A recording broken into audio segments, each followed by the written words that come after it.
I've been Sarah's right hand for nearly a decade, putting in the hours and staying true. Just when I was on the brink of snagging the vice president spot, she decided to bring in her first love to take my place. She claimed he had a superior education and was more capable than me. Staring at the woman I'd adored for 10 years, I was left speechless. Walking into the office, everyone flashed me bright smiles. "Congrats, Law! Congrats!" They cheered. "From now on, you're Vice President Law. The one who's been waiting for a decade has finally made it. Vice President Law, you'll be looking after us from here on out. Vice President Law, you gotta treat us to dinner tonight to celebrate. We're all working under you now." I glanced at my colleagues' grinning faces and returned a smile, saying, "It's not set in stone yet. Too soon to talk about that." "Oh, come on. It's already a done deal. Just a formality." "Vice President Law, you're too humble." I waved off their comments with a grin and headed to the conference room. My teammates weren't just buttering me up. I had been with Horizon Corp for 10 years, ever since Sarah started the company during her second year of college. Even though my title was secretary, I handled proposals, negotiations, company strategies, and took care of her day-to-day needs. You could say without me, Horizon Corp wouldn't exist, and Sarah wouldn't be where she is today. The vice president role was something I truly earned. Keeping my excitement in check, I entered the conference room. The senior execs were already seated, but the vibe inside was totally different from the outside. The room was unnervingly quiet, and as I stepped in, I noticed the hidden frustration and pity on the faces of colleagues I'd worked with for years. I paused and glanced at Sarah, who was at the head of the table. Her delicate fingers were intertwined on the table, and beside her sat a handsome guy in a sharp suit. They were sitting so close, their body language intimate.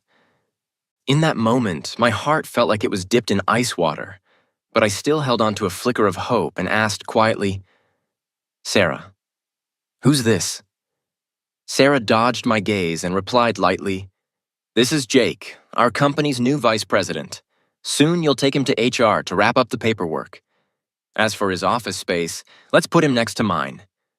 I stood there, feeling slapped in front of everyone, and the world spun around me. The department manager couldn't hold back anymore and slammed the table as he stood up. "Sarah, what's the deal? Didn't we agree that the vice president position was going to Mike?" "Exactly." The HR manager frowned. "We all know how much Mike has contributed over the years. You can't just replace him like this. It's not right. These were colleagues I'd worked with for years, always getting along well." Sarah's face darkened and her eyes scanned the room. After a moment, she spoke with a hint of anger. "Am I the boss or are you?" The department manager didn't back down. "You're the boss, but the company isn't yours alone. You can't just bring someone in and hand them the vice president role. How is that fair?" Sarah sneered. "Jake has a master's in finance and economics from Harvard. He's better educated than Mike and more capable. I'm doing this for the good of the company. You all are being too emotional. A company can't run on feelings." I looked at Jake's familiar face and let out a cold laugh. "Sarah, stop lying. All this talk is just 'cause he's your first love, isn't it?" Sarah and I go way back to high school. Others might not know, but I had a deep connection with Jake. He was Sarah's first love. They had a fiery relationship but broke up because Sarah wanted to stay and build her business while Jake aimed to study abroad. Over the years, men had come and gone in Sarah's life, but none lasted as long as Jake. Exposing this so bluntly, Sarah's expression turned awkward. She leaned back in her big leather chair and looked at me with disdain. "Yeah, Jake is my first love, but where did I go wrong? His education is better than yours, and he's more capable. Mike, you just have to face reality." The meeting ended on a sour note, with me storming out. They replaced me for the promotion meeting without any heads up. I had no clue why Sarah treated me like this. She could have told me beforehand, but instead, she chose the most humiliating way possible. Duncan, the department manager I personally recruited, had worked with me for 7 years and was furious. He came over to my desk, sarcastically complaining, "I heard Jake messed up abroad, got fired, and his rep is shot. He couldn't find a job, so he crawled back here. Did you see her behavior? She doesn't care about any of us now, just fawning over her little lover. It's disgusting. Seriously. I stayed silent, staring blankly at my desk. It was old, worn from years of use, with scratches along the edges. After 9 years at the company, I still didn't have my own office. Back then, Sarah said space was tight, and since I was always rushing to her office, giving me a separate space didn't make sense. It was better to allocate it to someone else, and I naively agreed. But now, Jake got his own office the moment he arrived, complete with fancy mahogany furniture and the latest high-end Mac. I finally got it. All the excuses were just that. The truth was, Sarah didn't think I was worth it. "Why don't you just quit?" Duncan suggested after sipping his water. "We'll all leave with you. This company is screwed anyway." I was silent for a moment before softly replying, "Can you really let go?" He froze, silent. We'd been battling side by side since the company's early days. To us, this was more than just a job. Horizon Corp was like a child I had nurtured with my own hands. I couldn't let it go. My colleagues were even more upset than I was about Jake's appointment as vice president, especially the senior management.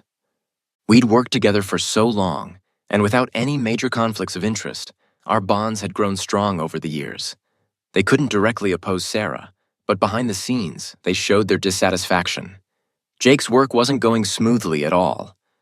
Duncan, who was supposed to coordinate with him, refused to give him any important clients, only passing him trivial or particularly tough ones. The other departments were just as uncooperative, handing over documents like squeezing toothpaste, only when Jake explicitly asked for them.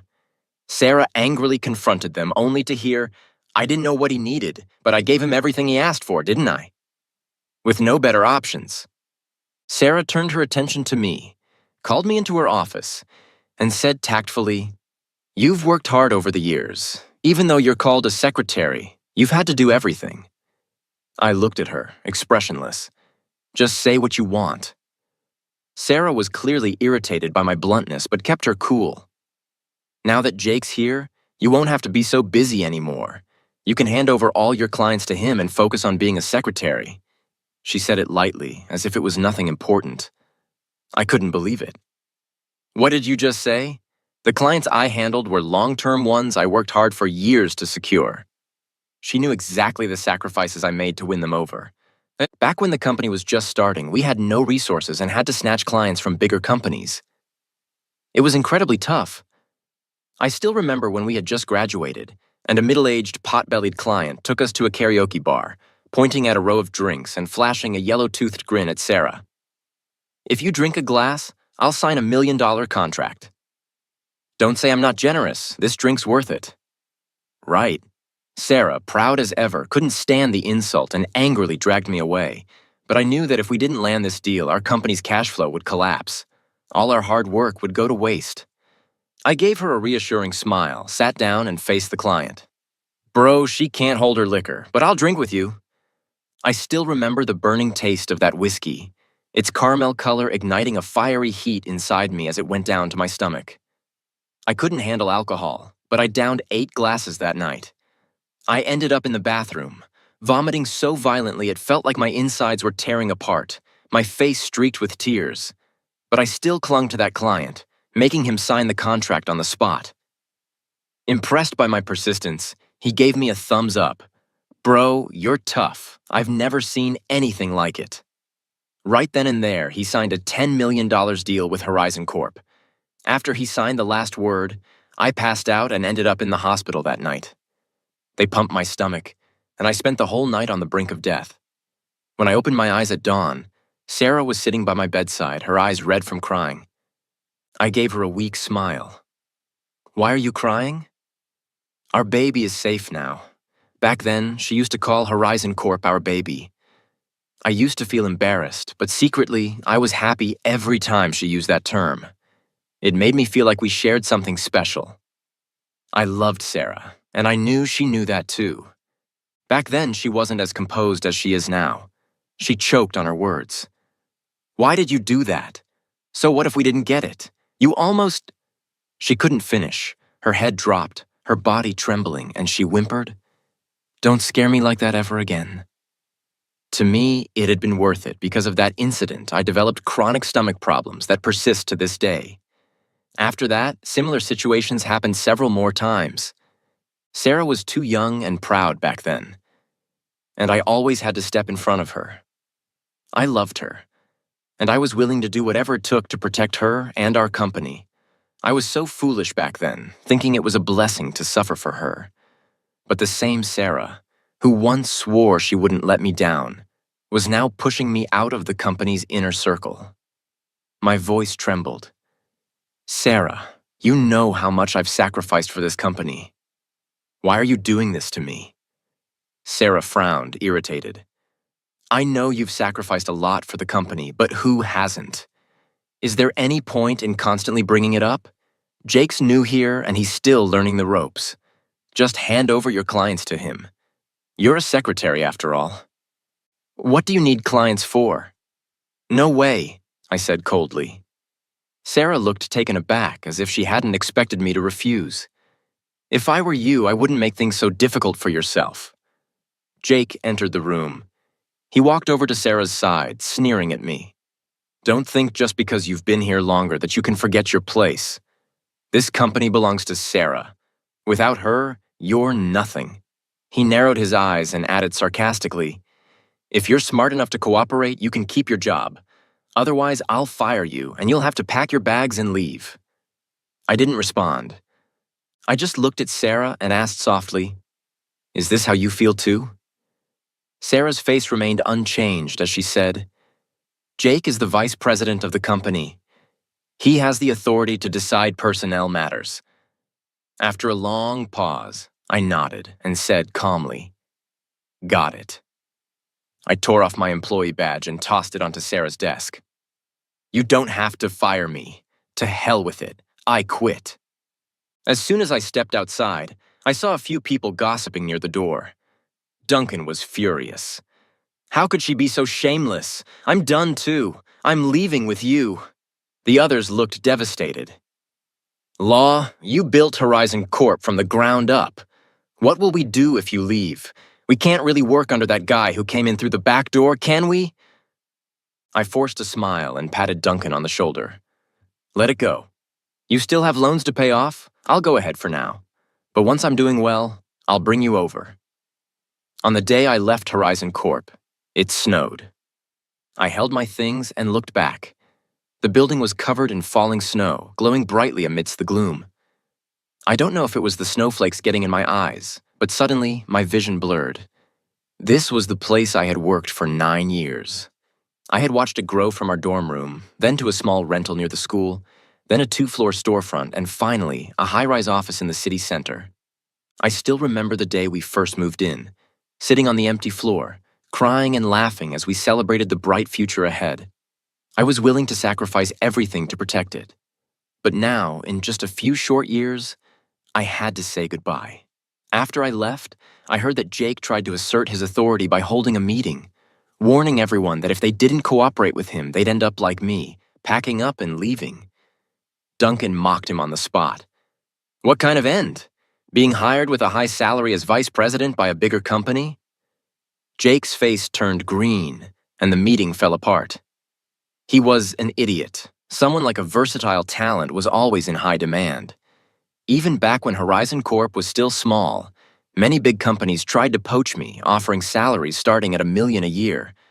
But I turned them all down, putting my heart and soul into Sarah and Horizon Corp, working for mere thousands a month, yet finding contentment in her presence. But now, I didn't need to hold back anymore. The day after I resigned, I called Victoria, the CEO of Horizon Corp's biggest rival, Global Group. I heard you're short on people. Think I'm up for the job? Victoria didn't hesitate. What I lack is a vice president. If you join, you can start tomorrow. She didn't make empty promises. The very next day, she personally escorted me through the paperwork and introduced me to all the departments. Mike is now Global's vice president. His words carry the same weight as mine. Over the next few days, report your work to him and be sure to cooperate fully. That evening, Victoria threw a welcome party for me. I raised my glass to her and said, President Liu, It's an honor to work with everyone at Global. I look forward to a successful partnership." Victoria smiled charmingly, her eyes sparkling with mischief. "No, the honor is all Global's for having you, Mr. Law. The work environment was much better than I had anticipated, and I finally had my own spacious office. No one at Global gave me trouble for coming from Horizon Corp. In fact, I had a decent reputation in the industry, and they were already aware of my abilities. Everything was going smoothly, even beyond my expectations, until I received my first major project. When I opened the file, I was stunned. It was the same marketing collaboration with the listed company that I had been working on back at Horizon Corp. The deal was substantial and crucial for several companies in the city. Sarah hadn't trusted anyone else with it and had personally assigned me to oversee it. I had spent half a month working on the proposal until I was satisfied with it.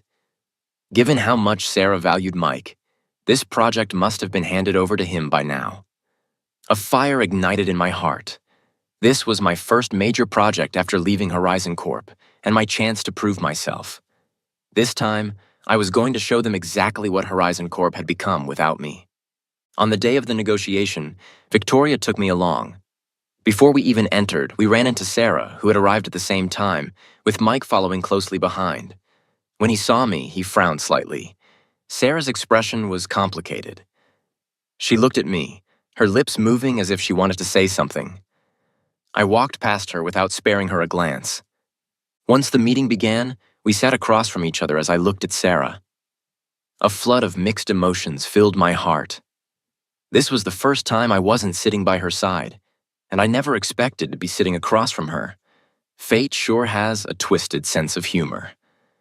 The project lead adjusted his glasses and said, "This project is very important to us, and we appreciate you all being here. Why don't we start by having each of you present your proposals, and we'll make a decision after that." Mike eagerly stood up, picked up the proposal, and began his presentation. Global has a strong advantage in precision marketing. You can see here our previous successful cases, including the campaign we did for Genie Catering. In just 6 months, their market share, ad spend, and sales all significantly increased, along with several others. I kept a blank expression as I listened. These were all cases I had worked on, and it was shameless of him to present them as his own. But as he went on, something didn't feel right. The content of Horizon Corp's proposal sounded more and more familiar. This was the proposal I had written before I left. A surge of anger rose in my chest as I turned my gaze toward Sarah. I couldn't believe she could be this shameless, giving Mike the proposal I had painstakingly worked on for so long. I had given that proposal to Duncan before I left, but Sarah must have snatched it for Mike. I didn't know if I felt more angry or heartbroken. I had been Sarah's secretary for 9 years, working diligently and faithfully, even if she didn't like me. At the very least, we were once friends. How could she stoop so low? Sarah seemed to feel guilty and didn't dare meet my gaze. In that moment, I was utterly disappointed in her. Mike finished his presentation, and I noticed a look of satisfaction on the project lead's face as he praised, "Global never fails to impress. This is an excellent proposal, Mr. Liu." Mike shamelessly accepted the compliment. "Thank you. Now let's hear from Global." Victoria nodded at me, and I took my proposal to the front. This proposal had been put together in a rush, and I couldn't say it was better than the one Mike had. After hearing me out, the project lead simply nodded. "Well then, wait," I interrupted. "I have a question for Mr. Mike, just now. You mentioned that Horizon Corp has 18 marketing branches in S-City, but as far as I know, Horizon actually only has 8. So, where did the other 10 come from?" This was a mistake I had made when I originally wrote the proposal, accidentally inputting the wrong number. But after I left, no one had corrected it. Mike froze, flipping through the proposal in panic under the project lead's scrutinizing gaze. The more flustered he became, the harder it was for him to find the data. After all, this wasn't his work. He was just parroting what was written. I let out a cold laugh. "Can't you remember the data from your own proposal? Or are you deliberately exaggerating to deceive us into this project?" I pressed him harder. "Is this how you approach collaboration, with such irresponsibility? How can the client trust you?" Mike was thoroughly rattled. He gritted his teeth and glared at me. It's you. You did this on purpose. I shrugged and replied innocently. This is Horizon Corp's proposal. What does it have to do with me? The project lead frowned. Falsifying data is a serious issue in the business world. He spoke sternly. Mr. Liu, what's exactly going on here? Mike stammered, unable to explain. Sarah quickly tried to smooth things over. Sorry, Mr. Jiang. It was a mistake made by our intern. The correct number is 8. Our reputation at Horizon Corp has always been reliable. Please take a look at our previous case studies. Before she could finish, I interrupted coldly. All those previous cases were done by me. What do they have to do with you? Ginny Foods, tea products, Aurora Women's Wear? Every single one of those marketing campaigns was designed by me, Edward. How dare you claim them as your own? Victoria smiled at the perfect moment and added, Mr. Jiang, I forgot to mention our company's vice president, Mr. Edward, was previously employed by Horizon Corp. All of the successful campaigns you've seen were his handiwork. If you choose to work with Global, Mr. Law will personally oversee the marketing for this project. As we left the building, Sarah's face was as dark as coal. The project lead directly rejected Horizon Corp's proposal and signed with us. We are extremely disappointed with Horizon Corp. Mr. Jiang didn't mince words, coldly stating, You've been too irresponsible.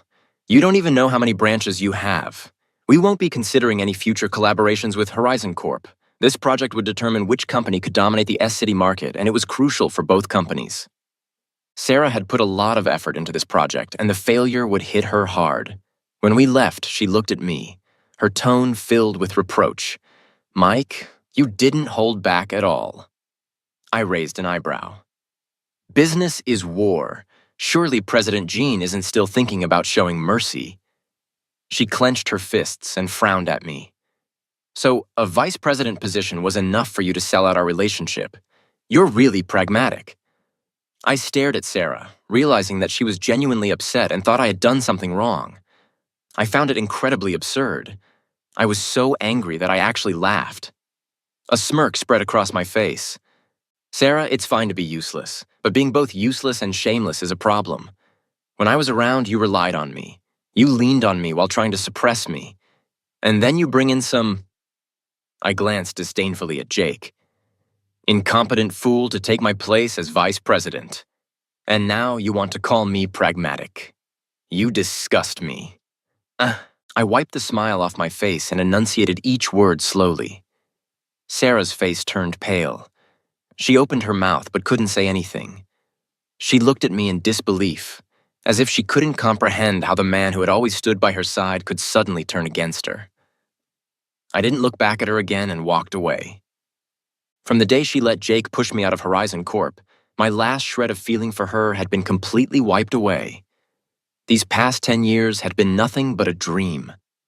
Now that I'd woken up, it was time to move on with my life. A while later, Duncan called me, complaining, I'm really at my wit's end with Jake. Wasn't he supposed to be some Harvard grad, a top student? Why does he seem like an idiot to me?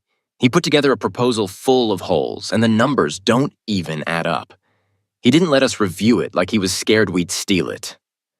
The client saw the proposal and was furious, refusing to sign the contract. I spent nearly 6 months working on that deal, and this guy ruined it. He's such bad luck. Duncan took a sip of water and continued. You have no idea. In the last few months, he's offended almost all of our clients. The company's performance has dropped by more than 40%. After hanging up, I sat in silence. To be honest, I saw this coming the moment I left. Over the years, I had done everything for Sarah. I'm the type who, when I care for someone, I give my all, to the point where I'd practically carve out my heart for them. I gave everything I had, but now I finally understood that things that come too easily are never cherished. I had protected Sarah too well. For years, all the projects she handled were ones I carefully prepared and perfected. Her success had always been backed by my support. Without me, she was nothing. I wanted to move on, to never look back. But in S-City, there were only a few big companies, and we often had to cross paths. In late October, Victoria brought back a project. This company is from Beijing. They're pretty big and they're looking to launch a marketing campaign. Take a look. After researching it for a while, I said seriously, we can't take on this project. Look, the company is quite large and their budget is high. If their information and products are fine, why wouldn't they promote in Beijing? Why come all the way here? To put it bluntly, our market here isn't on the same level as Beijing's. You should investigate their products. I suspect something's wrong. A few days later, Victoria returned with a serious expression. You were right. I had someone look into it. Their previous products had issues, and this company is just a shell trying to clear out substandard stock. If it weren't for your vigilance, we would have been screwed. I thought the matter had passed, but when I ran into Sarah again at an industry association meeting, I found out they had taken the project. Jake, standing next to Sarah, sneered at me. Edward, do you really think Horizon Corp can't survive without you? We just landed a huge project, much bigger than anything you've ever done. You were just lucky before, riding on Horizon Corp's coattails. Don't think the world stops turning without you. I looked at Sarah, hesitating to speak, out of spite. I didn't want to tell her the truth about the project, but Horizon Corp was a company I'd built from the ground up, and I couldn't stand the thought of it falling apart. Sarah misunderstood my silence, and she looked at me intently. Edward, I can live just fine without you. I don't need you. I swallowed the words I wanted to say and chuckled softly. Is that so? Well, that's great then. Over the next few days, Sarah and Jake were visibly riding high. This was the first major project they had completed since I left, and they were eager to flaunt it. All of Horizon Corp's marketing teams were working overtime to promote the product, pushing it hard, but the higher you climb, the harder you fall when Judgment Day comes. One chilly autumn evening, the first post exposing the product hit the internet. In their marketing campaign, they had started promoting a baby formula. However, many infants who consumed the formula began experiencing severe vomiting and diarrhea, ending up in the hospital. At first, Sarah and her team managed to suppress the posts by throwing money at the problem. But as more and more posts surfaced, things quickly spiraled out of control. The situation reached a breaking point in November when 2 toddlers, just over a year old, suffered respiratory failure after drinking the formula. Both died shortly after being rushed to the hospital. It was like kicking a hornet's nest. Chaos erupted, people were outraged. Every news outlet and website reported on the tragedy, and the company's shady practices were fully exposed.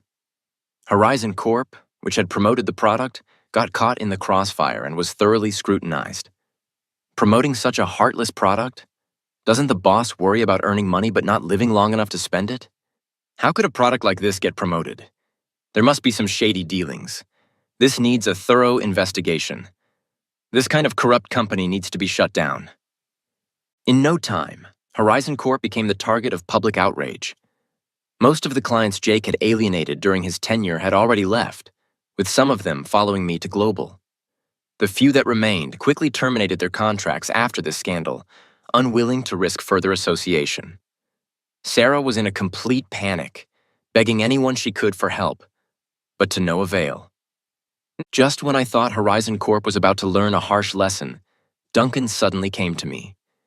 In just a few days, he looked much more worn out, with dark circles so deep I feared he might collapse on the spot. I was taken aback. It can't be that bad, can it? Is the situation really that serious?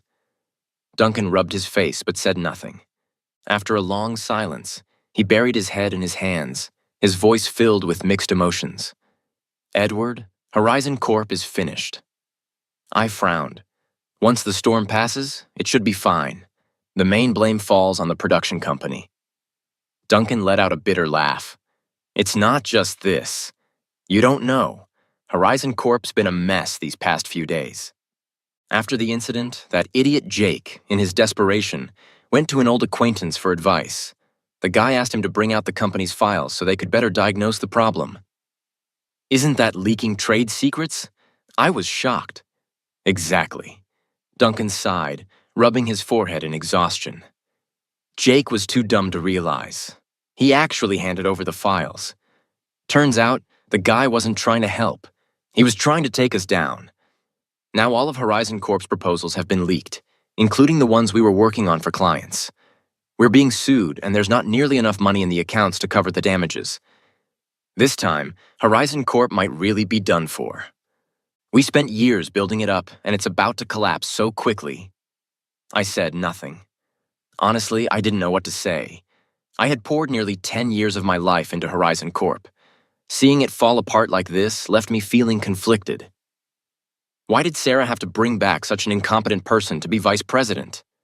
Duncan looked baffled. I thought she liked Jake, but they don't seem to be together.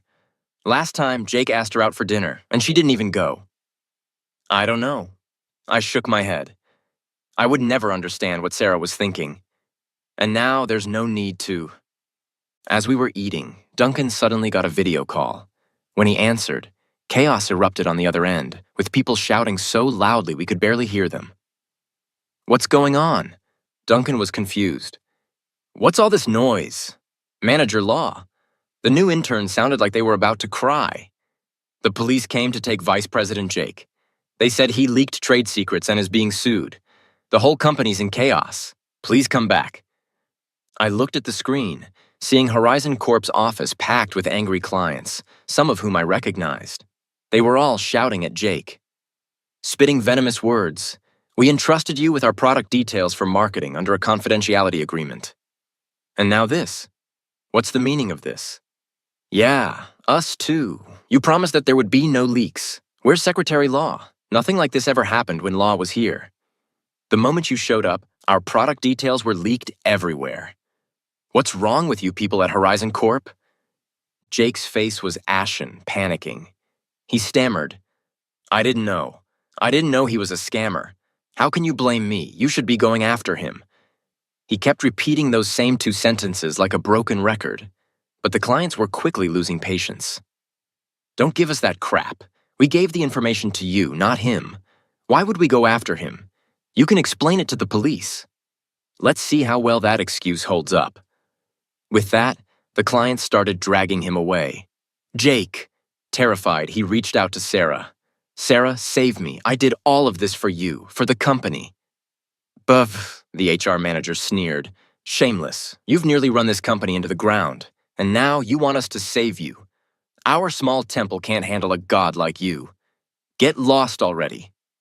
Jake looked around in desperation, only to find that everyone was staring coldly at him. The once thriving company was now in shambles, and everyone was on the verge of losing their jobs. Who could still look kindly upon him? Sarah begged, her voice trembling, but she merely glanced at him, her eyes filled with disgust.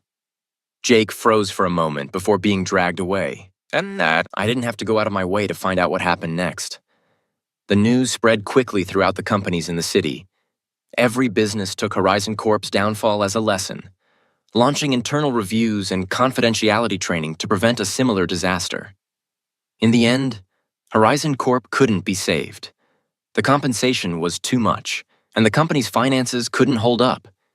Even after Sarah poured her own money into the company, it was impossible to turn the tide. Eventually, Horizon Corp was sold off at a rock-bottom price. Everything Sarah had painstakingly built over the years was finally gone. Jake was sentenced to 3 years in prison for leaking trade secrets.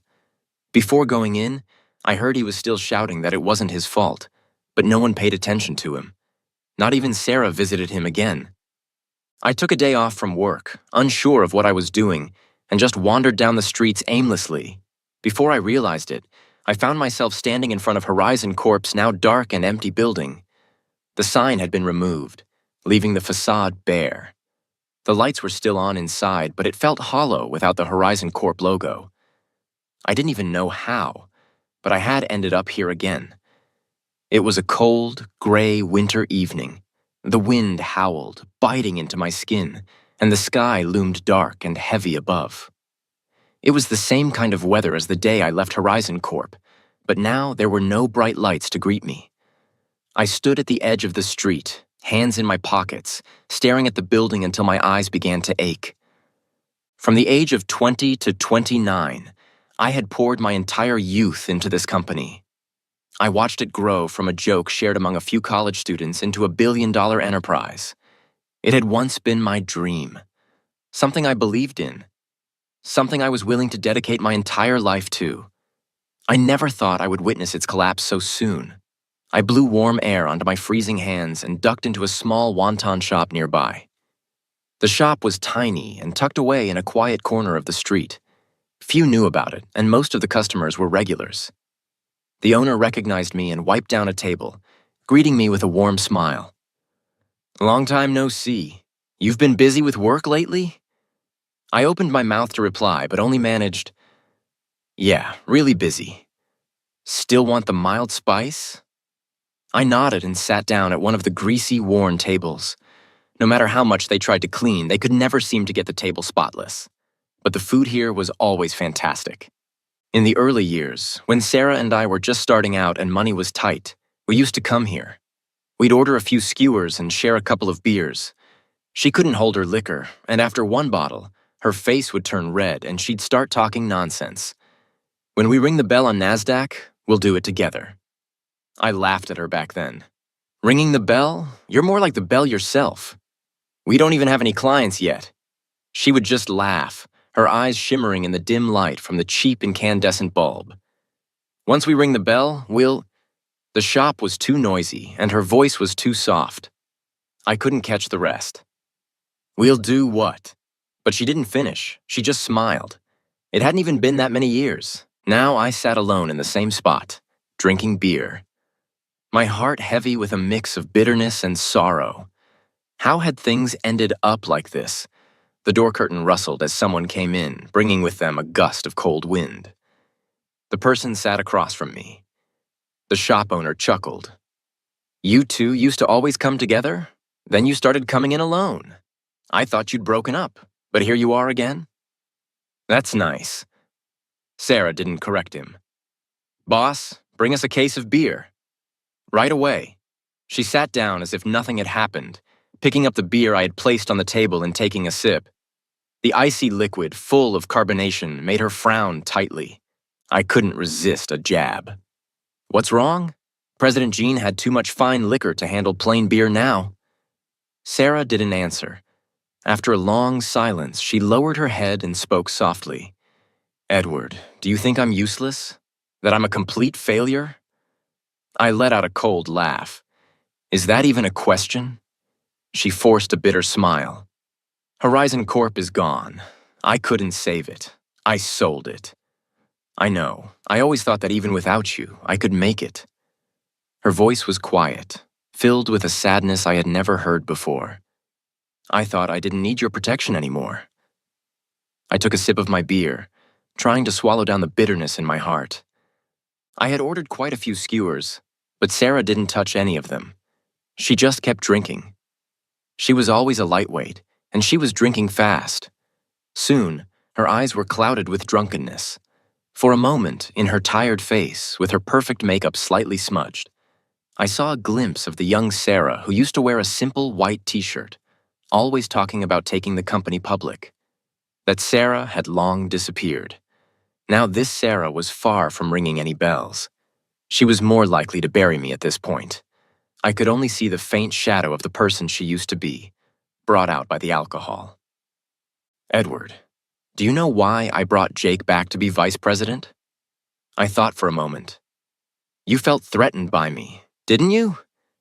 It was something I had figured out later. We were both adults. No one still believed in those fairy tales about first love or unforgettable romances. Even if she did have feelings for Jake, she wouldn't have jeopardized the company over something like that. She must have thought that my influence in the company had grown too strong, threatening her position as CEO. That's why she pushed me out. In the adult world, it's always about self-interest, isn't it? Sarah laughed, but it was more painful than crying. "No, it wasn't that. I just wanted to prove to you that I, Sarah, could stand on my own without your protection. Do you remember the time you were forced to drink? How could I forget? Even now my stomach still hurts late at night. You couldn't drink back then either." She gazed at me, though it seemed like she was looking far into the past. "When they wheeled you into the emergency room, the doctor gave me a critical condition notice. You don't know how scared I was. I thought, I don't need the company. I don't need to be an entrepreneur. I just want you to be okay." I didn't know if it was the bitterness of the beer or something else, but her words made me feel like I was on the verge of tears. Sarah downed the beer in her hand and crushed the can with trembling fingers. Her eyes were red. Back then, I felt so useless at needing you to protect me like that. I lowered my voice. I did it willingly. I liked you back then. I just wanted you to be okay. I couldn't stand seeing you suffer. And do you think I could stand it? She suddenly retorted. All these years, I never responded to you. Not because I didn't like you, but because... She lowered her head, her voice laced with pain. I didn't feel worthy. I didn't think I had the ability to stand by your side. How could I say I loved you? I kept pushing myself, thinking that one day I'd be able to lighten your load, to help you. She choked up, her voice breaking. I just didn't want you to have to shield me anymore. She was almost 30 now, wearing an expensive Chanel suit, yet sitting in a roadside food stall, sobbing uncontrollably. I took another sip of beer, feeling the cold liquid spread warmth through my stomach. After a while, I spoke. Don't make it sound so noble. You might have had a bit of that in mind, but wasn't your ambition the real driving force? Sarah, I know you too well. You're too proud of a woman. You couldn't stand being outshone by me, always standing in my shadow. That's why you pushed me out. Even if it wasn't Jake, it would have been someone else. There was no place for me in Horizon Corp anymore.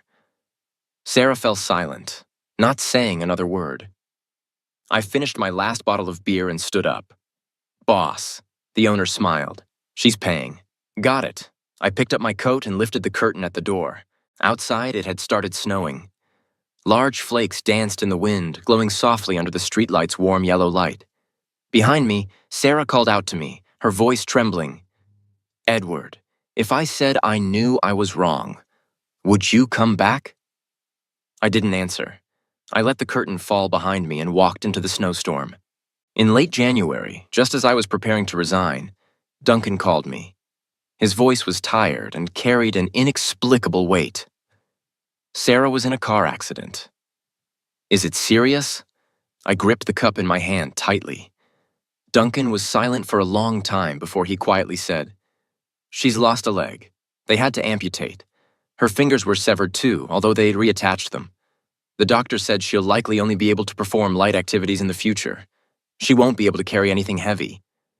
My mind went blank, and I asked, dazed, how did this happen? She went out drinking, then drove on the highway.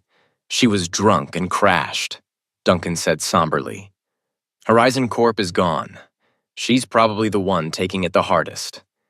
If you have time, maybe you should go see her. After hanging up the phone, I still couldn't believe it. I sat at my desk for the rest of the afternoon, unable to focus. Every time I closed my eyes, all I could picture was Sarah's face covered in blood. For someone as proud as her, being disabled for life, how would she ever accept that? But after thinking about it for a long time, I decided not to visit her. Sarah and I had been in competition for so long. In her current state, she definitely wouldn't want me to see her at her lowest. Our relationship had run its course. From meeting as teenagers to growing tired of each other, it had come to an end. This complicated, fragile bond, full of too many emotions, was shattered before we could even speak about it. Did she ever love me? Perhaps she did, but that love couldn't withstand her pride and stubbornness. It ends here, I thought, as I looked out at the sunset glowing red like blood. It was a mistake from the start. It's time to stop. When I handed in my resignation, Victoria did everything she could to convince me to stay. Is there something wrong with the company's benefits? If there's anything you're unhappy about, let me know. I'll fix it. I smiled and shook my head. The company has treated me well, and so have you, President Liu. I'm just a bit tired. I want to take a break for a while. Victoria sighed regretfully. Then after you've rested, you must come back. Global's doors will always be open for you. In the following months, I traveled everywhere. Chengdu, Hangzhou, Inner Mongolia, Tibet, abroad. I visited the Maldives, Egypt, toured Europe, and even made my way to Antarctica. All of my best years had been spent working. After everything that had happened recently, I suddenly realized that I had never truly enjoyed life. So I indulged myself, walking barefoot on the fluorescent beaches of foreign lands, galloping across endless grasslands, and losing myself in the vibrant northern lights under Iceland's night sky. Life was more than just work, and now I finally discovered a new kind of happiness. In the heat of August, Duncan sent me a message on WeChat. "Haven't you had enough? You're practically a travel influencer now, making us all jealous with your daily posts. Isn't it time for you to come back and get back to the grind?" I laughed and teased. "You lost your job, but you're still itching to work like a wage slave. You're incorrigible." Duncan chuckled. "Damn right. So, when are you coming back? The guys are all waiting to start over with you." I glanced down at the suitcase in my hand and smiled slightly. "Clean yourself up and wait. I've just landed. This time, I'm definitely taking you guys to ring that bell on NASDAQ." In the distance, the sun began to rise,